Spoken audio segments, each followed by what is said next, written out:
It was 1984, almost 40 years ago now. A mysterious illness that came with a death sentence had already made headlines. It targeted gay men and scared everyone else away. I was a nurse then at Methodist Hospital in Arkansas, and us nurses had pinned a red bag on the front of his door. None of us wanted to go in there. We'd draw straws from the bag, and that determined which nurse had to go and check on him. At that time, the early 80s, it was known as GRID, gay-related immune deficiency. Him was a total stranger to me. I'd been visiting the hospital on a regular basis to see a friend of mine with breast cancer and multiple surgeries. I noticed the red bag in the nurses' faces when they had to enter his room.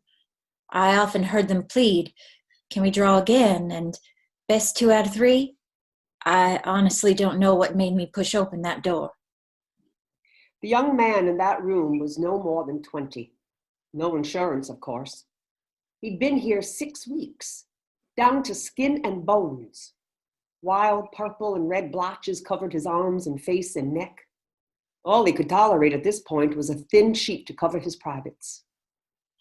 I asked him his name and introduced myself as Tara. I'm Charles. I want to call my mother. Could you do that for me? Could you call my mother for me? Tell her I'm really sick and I'm going to die. Of course. Y'all didn't go into that room, did you? Well, yeah, he wants his mother. Honey, his mother's not coming. Nobody is coming. Could you give me the number, please? Here you go. Do you have change for the payphone? You can use our phone. What the hell, maybe you'll all go further than we did. Hello? Hello, my name is Tara Barnett, and I'm at Methodist Memorial in Hot Springs. Hello? Hello? I dialed again. If you hang up on me again, I will put your son's obituary in your hometown paper and I will list his cause of death. My son is a sinner. How can you say that? He's dying. He needs his family. I don't care what's wrong with him. I don't know what's wrong with him. I don't care. He's alone. There's no one here but me and the hospital staff. I was listening to every word.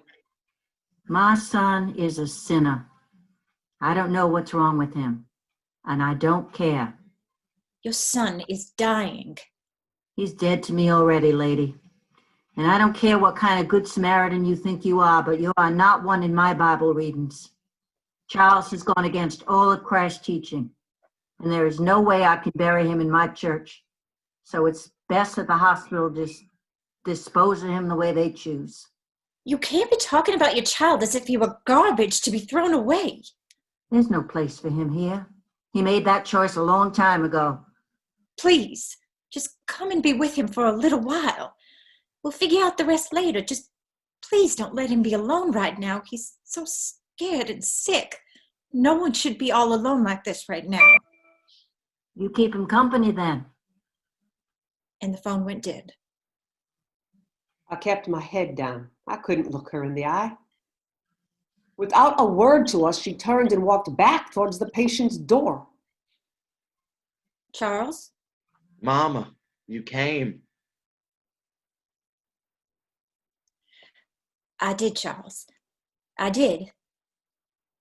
He reached out his arms to me and I folded him into my chest. 13 hours she stayed with him. Mama, tell me again how you grew up. My mother, your grandma, was deeply religious and strict. It was only the two of us. My baby sister caught pneumonia and died when she was only 2 and I was 4. And my granddaddy?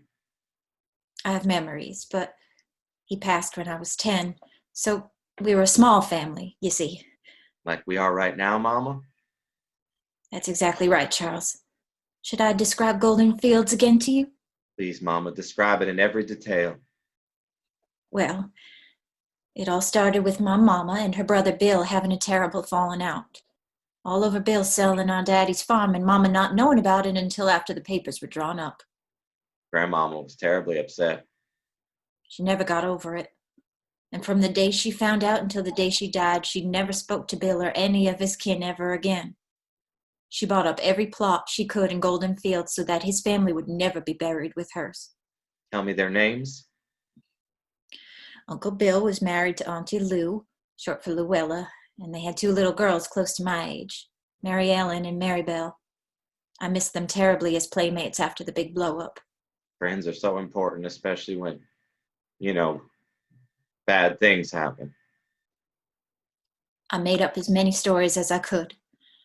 I remember how Grandma only came up to your Grandpappy's big waist, him calling her his little doll, how much they loved each other and their little farm, how he died so young from heart failure, how Grandma grew the tallest corn in the county and supplied the grain for other bigger farms that grew rice, about Sunday dinners after church and caramel pie, about how when it turned to dusk, the meadow turned golden, and that's how the cemetery got its name, Golden Fields.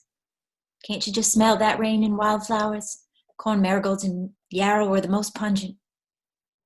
He went in and out of consciousness as the evening wore on. I held his hand. You're a wonderful son, and I love you. What do you remember most about Grandma's farm? We were making things up together, but it felt so right. I was almost believing he was my son and everything was real. And he began laughing, and I said, how many animals can you remember back there on the farm? What were their names?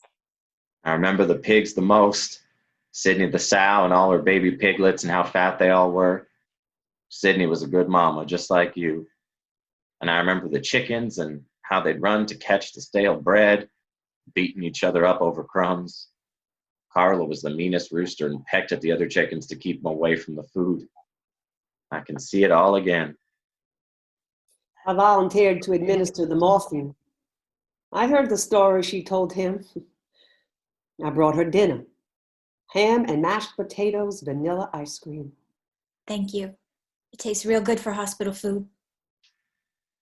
You're his angel, you know. Hardly. I just knew someone had to be here. Right here at this moment in this young man's life. I don't want him to die, but I hate to see anyone in this kind of pain. I gave him more morphine. I'm not scared anymore, Mama. You are always my brave boy, Charles. All the people and animals I love most in the world will be there to welcome me. Do you believe in God, Charles? No, Mama. But something comes next which will be peaceful and good, like you. Put that cloth back on my forehead. It feels so cool and good. We both kept wiping the sweat off his face and his body. No one should die this young, my mind kept repeating like a hammer in my head. I love you. Keep telling your stories, Mama. Aren't you tired, Charles? No. Tell me more. I looked at the clock at the wall. 5 a.m. Dawn was just breaking in the hospital window. I went in to check on them. Charles was staring in the distance and just smiling. Just staring straight ahead and then closed his eyes. And the smile stayed right where it was. Tara held his hand. Goodbye, my dear boy. You will never be forgotten. She buried him in Golden Fields, right by her daddy's grave so she could find it easy. You see, she had inherited all 262 grave sites from her mama in that there cemetery. Her mama was determined Brother Bill and his family would never lie in the same dirt as the rest of the family. Tara Barnett went on to bury more than 36 men who had died from AIDS there. I know because they were my patients. I asked to take care of them after Charles passed. Men who had no other resting place or the means to get one. Abandoned gay men whose families would not even claim their ashes. Whenever we had a patient like Charles, abandoned by their families with no place to go, I'd call Tara. A friend supplied her with cracked cookie jars to put the ashes in and bury them in Golden Fields. She'd mark their graves just in case anyone surfaced that wanted to pay their respects.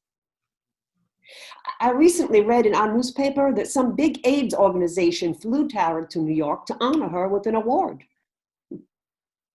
Brought it all back. been almost 40 years. About time, Miss Tara. About time your story got told.